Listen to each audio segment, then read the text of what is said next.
All right, we shall start, everyone. We're just going to look at the last transformation matrices, which is reflection. We are not going to talk about shearing and other transformation. We are only concentrating on dilation, reflection, and rotation. That's it. So three things. This is the last bit that we're going to look at, and then we will combine your transformation matrices. We'll do some double transformation tomorrow. All right?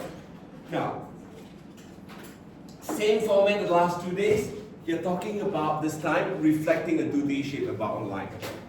So you know that we have done reflection about the x-axis, the y-axis, and y equals to x, and y equals to negative x on Friday.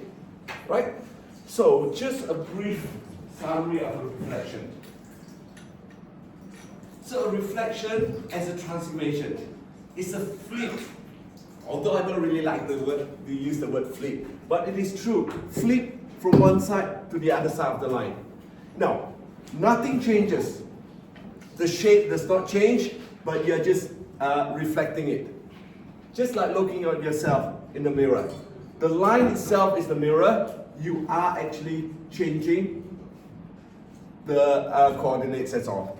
Or that way. Left from, this is reflection about the y-axis, this is reflection about the x-axis, and I can't twist my hand, so this is reflection about, if this is the y equals to x, reflection is there, y equals to minus x, reflection is here. Alright?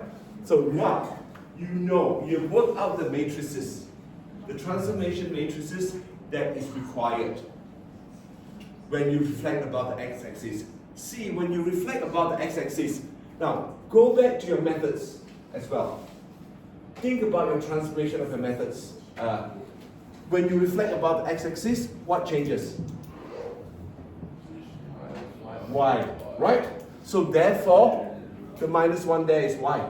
You're changing the y coordinate to negative, right? Again, reflection.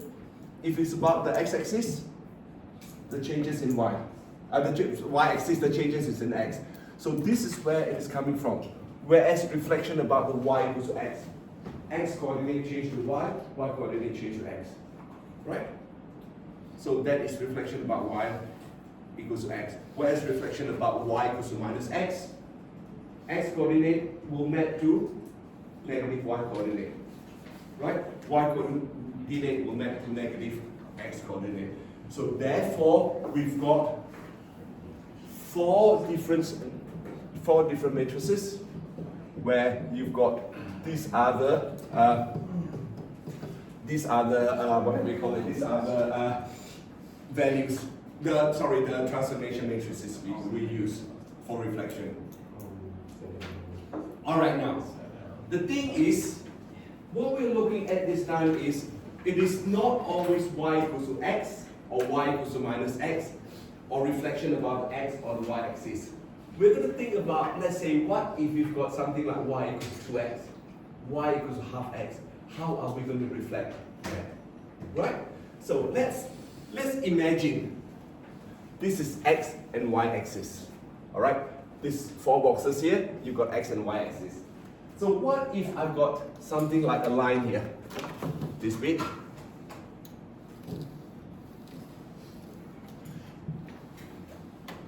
Y equals to 2x. Alright? If I want to reflect this line, this point, about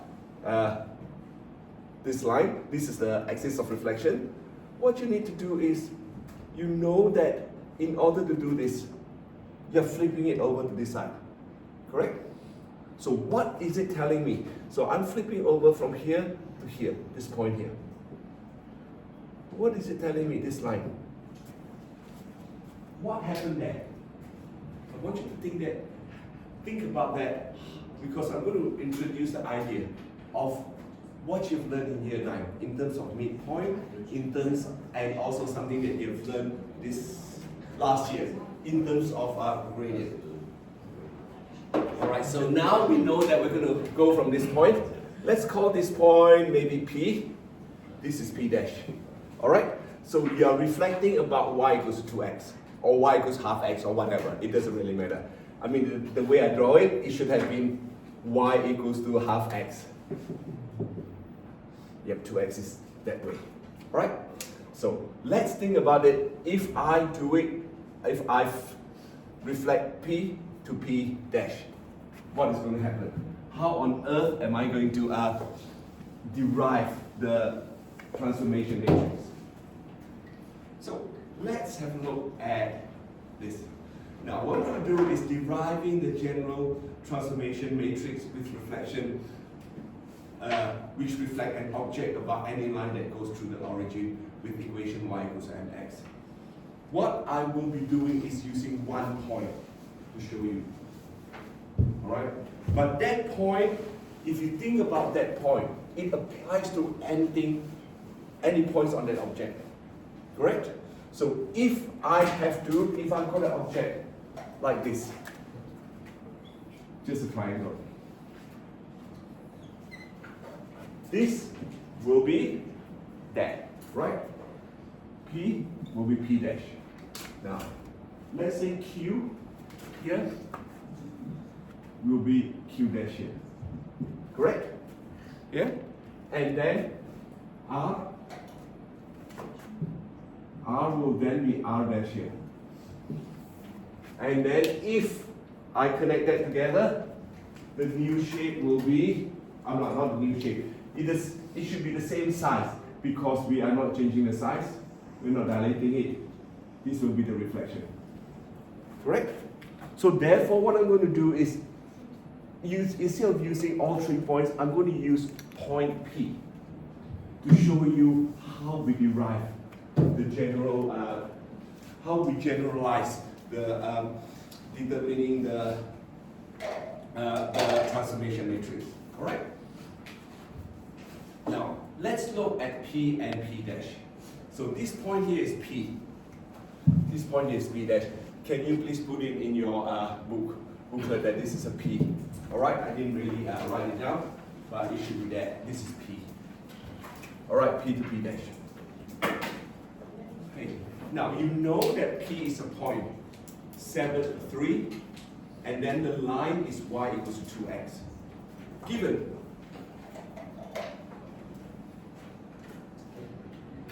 So this is y equals to 2x. Now, what is the position of P and P dash in relation to the reflection? So, think about that. Let's not think about the gradient first. Between here and here, what's the position? The position here. This line, reflection, the distance here should be the same as that distance, right? Yeah? Yeah? Agree? That's reflection, that's flip over. P and P dash are equidistant from the line of reflection. That is a given if you are doing a reflection. Alright? So I'm directly reflecting. This is the magnitude of P. Go to the magnitude of P, that's it. Just that reflection. No changing, there's no dilation factor at all. Just reflection.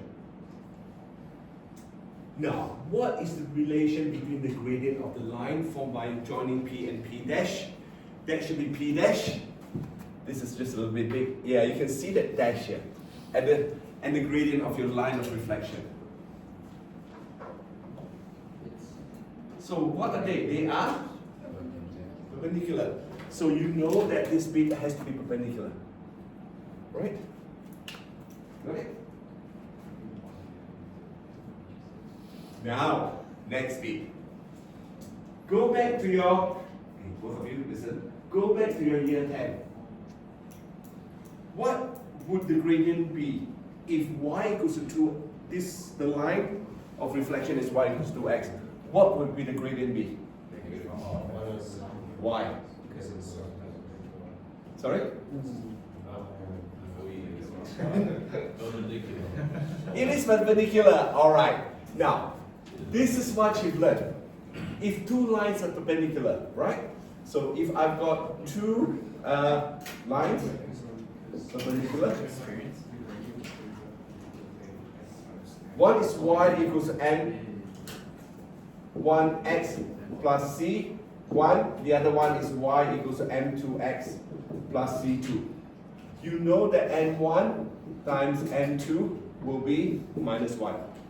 So therefore, 1 is minus 1 over the other. Alright? So therefore, you know that the gradient would be minus half. Now, can you therefore write the equation of line PP dash in the form of y minus y1 equals to mx minus x1? Now, for me, when I actually work out the equation, I generally use this. I like this better because it will automatically give me my C. Just one equation, rather than substituting this and that. So you know the coordinate of P is 7, 3. Yeah? And you can therefore write the equation. Y minus 3 is actually minus half x minus 7. This actually is from, your gradient equation. Alright, remember your gradient? You got y and x. If you know this point, you know one of the point. Point 1 is known. Point 2 we don't know, x, y. So the equation of the gradient, this is point 1 is x1, x1, y1. You could use y1 take away y2, which is y take away y1 equals to over x take away x1. That will give you your gradient. And then you multiply your x minus x1 to both sides. Alright, you've got that. Happy with it so far? So next bit. Since the intersection of 2x and PP lies on both lines, we can substitute y equals to x in the equation PP to find the coordinates of the intersection point. So what we want is to find the coordinate of this point. Alright? So we do know that it passes through 7, 3. And you know you can work out what the y equals to 2x into the equation of p dash to find the coordinates of the intersection point. So here, we're going to substitute y as 2x so that we're solving for x. Right? So at this point here, x obtaining from this line should be the same as x obtaining from that line. Right? So therefore, you can see that by substituting 2x in there, we can solve for x.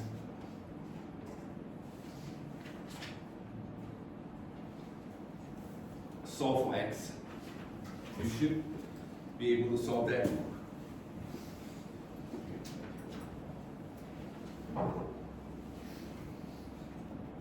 Solving for x.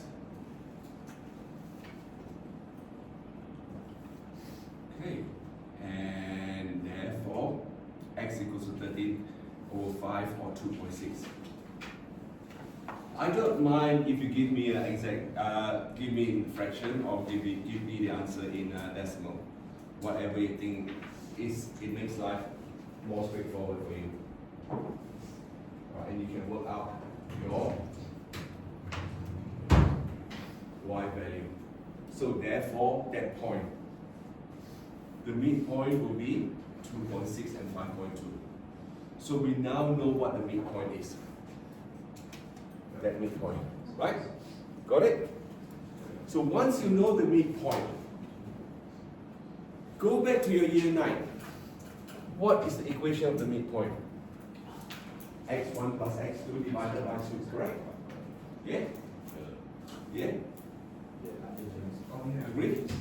So, if you let P dash, we could use X dash, Y dash, but I'm going to use X2, Y2.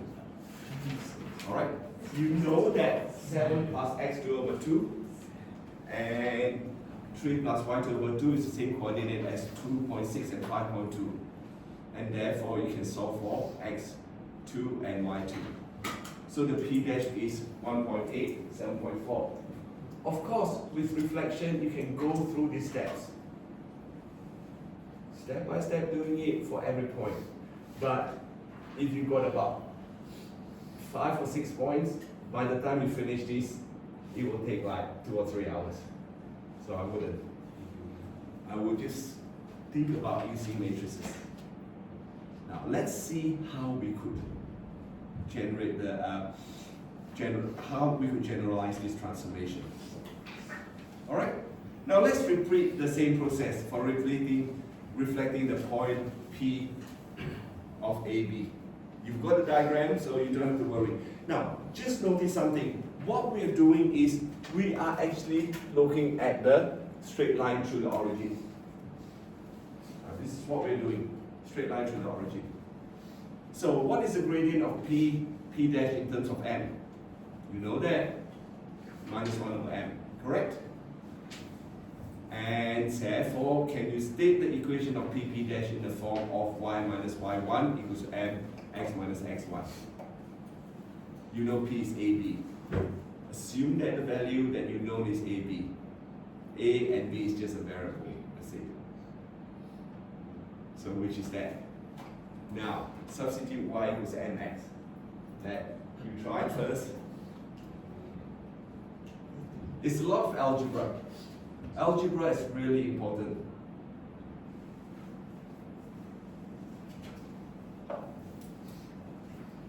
Right, let's just substitute it and try.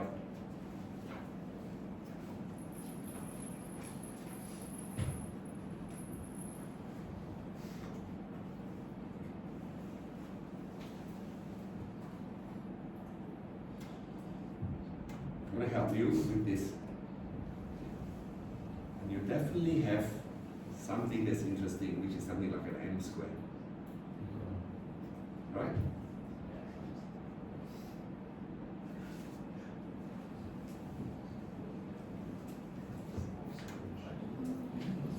Multiply both sides by m instead of minus m. Hint, multiply both sides by m. You've got m squared x minus b, and I forgot an m there. Sorry, I should have an m there. Oops. That should be an m.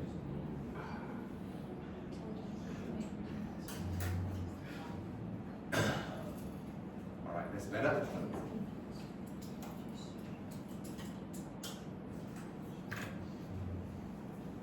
Yep, that's better.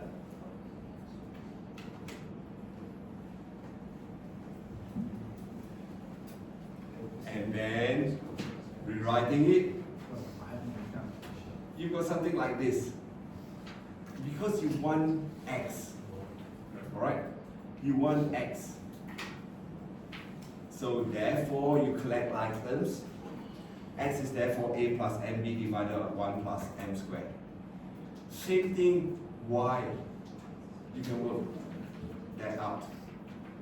Alright, so you've got the equation, the coordinates.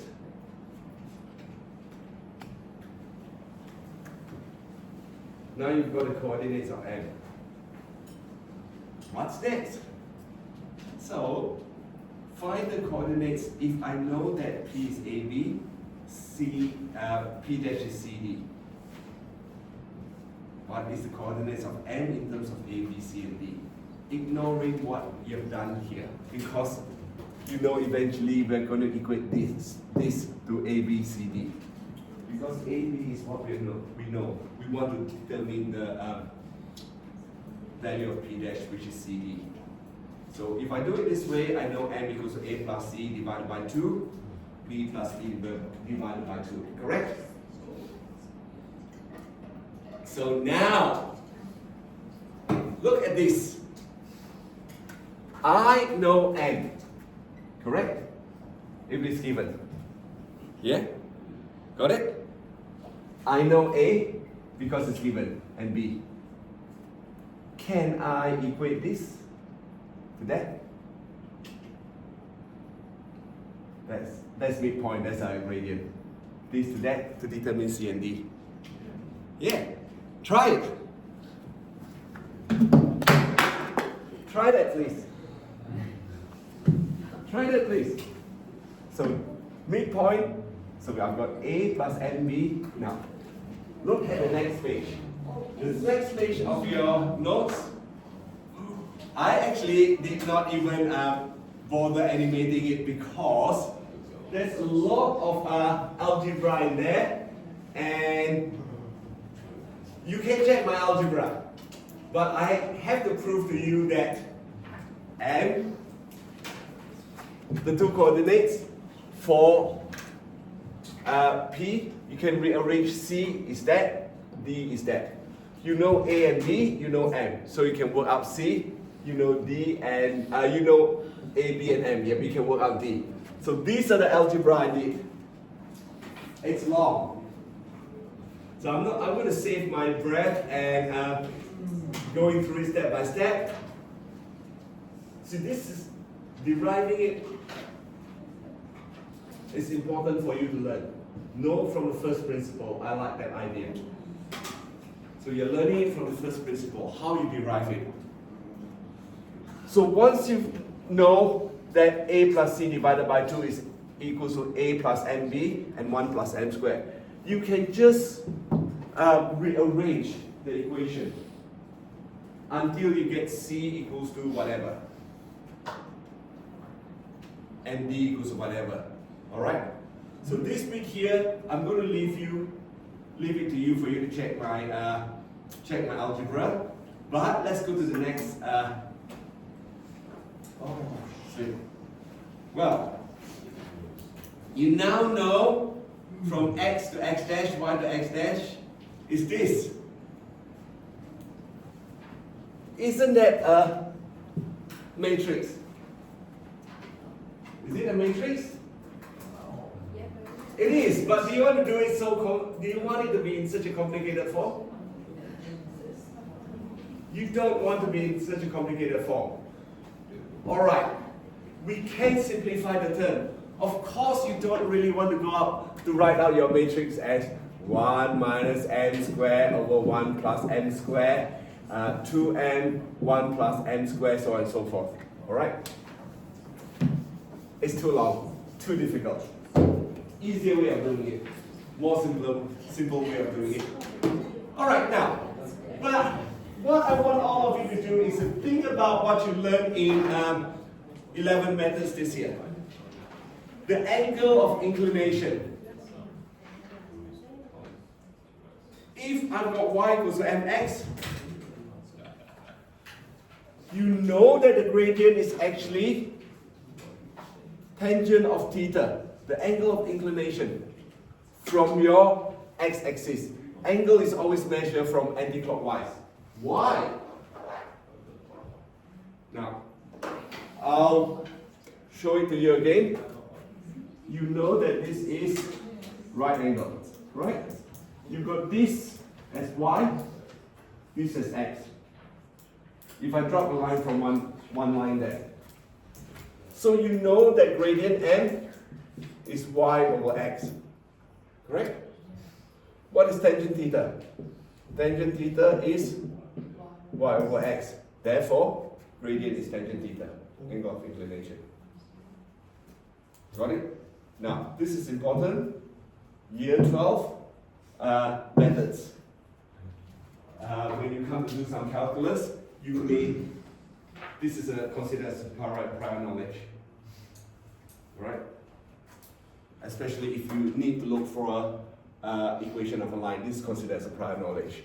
So, just prove to you why m is tangent theta. Alright, and the angle is always measured from the x-axis in the anti-clockwise position. Right? So now, since we know m is tangent theta, what we're going to do is substitute tangent theta into all this. 1 minus n squared and 1 plus n squared. You know that there are just two terms that we need there. Right? Two terms. So if I substitute there, and then replace tan theta with sin theta over cos theta. Try it, at least try this one. You need a bit of trig identity as well for this one. I know it's a long way to get to the general transformation matrix for reflection, but I do want to show you from a first principle.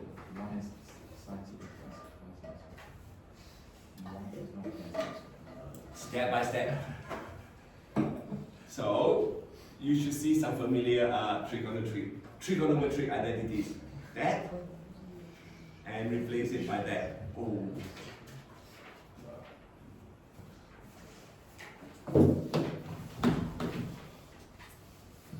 This one I would want all of you to try because you got to refresh yourself with a bit of a trig identity.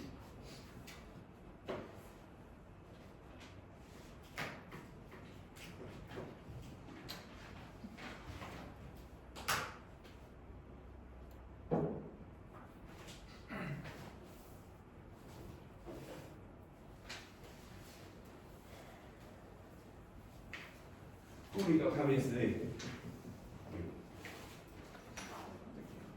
Alright. So next, rearranging everything. So if I bring cos square as a common denominator, I know I can eliminate that, correct? And of course, you know cos square theta plus sin square theta is 1.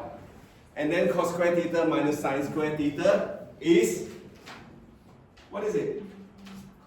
Cos 2 theta. Yeah. That is your double angle identity. So therefore, that is cos 2 theta. Does it make life a little bit more straightforward? Yes, very good. Because you can work out theta as the inverse tan of whatever you saw. You know theta, you can work out the inverse tan of the gradient. Alright? So next, do the same with that. Okay, I'm just going to go straight through. Pretty straightforward. Therefore, you know sin 2 theta. Bingo, you've got the answer. Now I'm going to substitute this back into this bit. So do you see that it is a little bit more straightforward now if you use the angle? So you know this, substitute it. And the angle, sorry, the matrix, the reflection matrix is just cos 2 theta, sin 2 theta, sin 2 theta minus cos 2 theta. You pre-multiplying that. Alright, so your matrices, which is the pre-multiplication for all the coordinates. Yeah? Do we need to be able to derive this in like a test? So it's just good to know. Yeah. I like things from first principle. I don't want to feed you the transformation matrix. And it's on the formula sheet, right? It is on the formula sheet. This is on the formula sheet. So you don't have to memorize it. So the transformation matrices, this one is, yep, definitely on there. So you got a dilation, you got a rotation, you got a reflection. Alright? The only thing you don't have is the translation, but translation is just a column matrix, that's all. Straightforward. Okay? Got it? So let's try the example.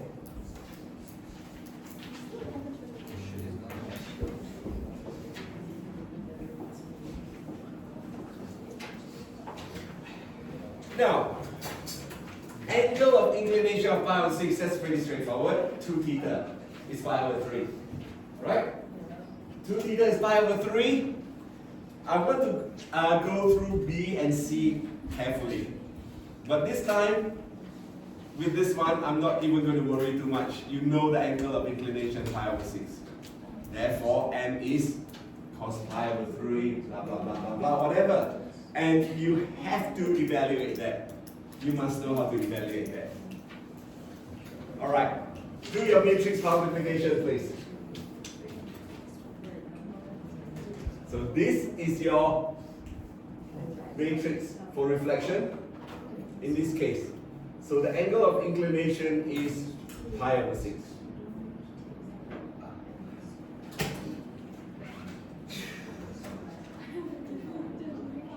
Pretty straightforward. This is probably the most straightforward example that you'll get. And you get that. So I didn't even bother writing this down as A, B, C, A dash, B dash, C dash. I didn't even bother. I just you know what it is. Alright? Next. Now, gradient of fringe. Everybody, just think about this. What I have now. Gradient of 3. Why did I say theta equals to tan minus 1 of 3? Because tan theta is equal to 3. Yeah, good. So tan theta equals to m, right? Equals to 3. Right? Agree? Yeah? So tan theta equals to 3. Theta will be inverse tan of 3. Got it? This is what you need to think about. This time, you're going to work at the theta is related to inverse tan of 3. And don't even evaluate that yet, because when you come to 2 theta, it will be 2 and inverse tan of 3. That's it. So this is what you need to think about when you work on gradient with a tree. How do you work out the angle? Instead of substituting all the ends in, just do that.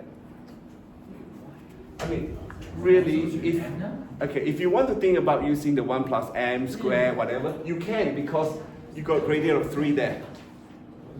You got a 3 there, but in your formula sheet you're not given that. That's the thing. All right, unless you want to put it in your notes, but. So therefore, I can write it out this way, and I know my inverse matrix is that. No, not my inverse matrix, my transformation matrix, reflection transformation matrix is that, and therefore I can work it out. What my new coordinates are. Got it? Yeah? Let's do the last one. The last one is a tricky one. This time the slope is minus 0.5. Oopsie.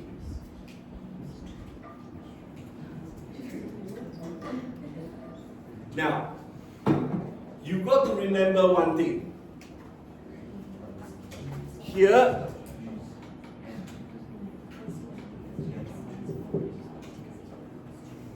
you are either thinking about the positive slope or negative slope, that's all.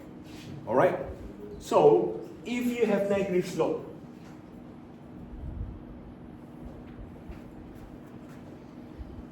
this is negative slope and equals to minus 0.5. Right? Now, this angle of inclination is theta. Right? Yeah? Agree? Agree? But we are actually looking at this angle here. That's pi minus theta. Alright? You need to think about using pi minus theta. So think carefully about how you treat the negative gradients. Which quadrant is the angle of inclination in? Alright? Although this is theta, but we are actually going to look at this bit. The value of n equals 0.5 will give us theta, but we want pi minus theta. Alright? We want pi minus theta. Got it? We want pi minus theta, not this theta here. The n will give us that, but we will work out pi minus theta. So therefore, see, I've drawn it there. What we want is this bit here. It's a long, it's a bit, well, cumbersome to write, but you know you can do that. It's pretty straightforward if you know what to do. And then therefore, you can work out your coordinates. Now this bit here, I'm going to show you class pad, but really class pad is not really very helpful in that sense. If you look at what I've given you, you still need to know the you still need to know your transformation matrix. Alright, let's go to your class pad, please. Go to your class pad. So I know I want A minus 5, 5, B, 5, 0, C, 0 minus 10. The reflection is 0, reflection is 0.6 minus 0.8 minus 0.8 minus 0.6. Alright, I'm just going to use this as an example. Alright, go to class pad. See, you input the shape, you see you have to put in the rotation matrix. For reflection, you need to put in your reflection is just rotate it a couple of ways. Once and then twice. So remember when I told you yesterday, if I want to do reflection, just quickly, hang on. I'll show you in a few minutes. Go to my left. So if you're doing reflection, alright. So if you're reflecting from P to P dash here, alright, you can actually think about it as rotating it one way and then rotating the other way. Alright, rotating it to watch out. How do I do it? So I know that this is 90 degrees. I can rotate it and then rotate it another time to make sure that you move from one point to the other. Alright, or rotation is reflection and reflection. So if I want to rotate, okay, probably easier to use rotation as I want to rotate P by 180 degrees. It's actually reflecting it once and reflecting it twice. Correct? Yes? So you could use reflection and rotation in that sense when you are looking at going through the origin. And we are only looking at situation when we go through the origin. Alright, back to class pad work. So if you go to your class pad,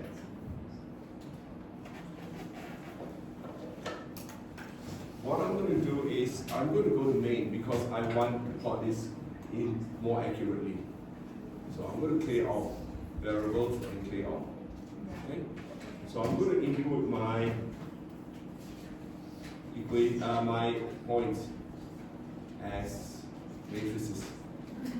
So I've got minus 5, 5, 5, 0, and then 0, minus 10. I'll just execute. Now go to your geometry. Alright, you can, what I want to do is I want it to go a little bit view, zoom out a bit more, zoom out a bit more. Alright, highlight that and drag it down. You've got that. Alright, now if you want to see this in the full screen, tap up there. Oh, sorry, here. You can't, I'm just going to see, no, you can't get rid of that, so you need to keep it here. Keep it this way, and then go to draw, construct, this time reflection. Alright, you can select axis if you want to. If you select that, it should give you a it should give you whatever you call it, reflection. But I don't want that. I want to go to draw, construct, general transformation. And the rotation is -6. Although it says rotation, but you just put in as your reflection matrix.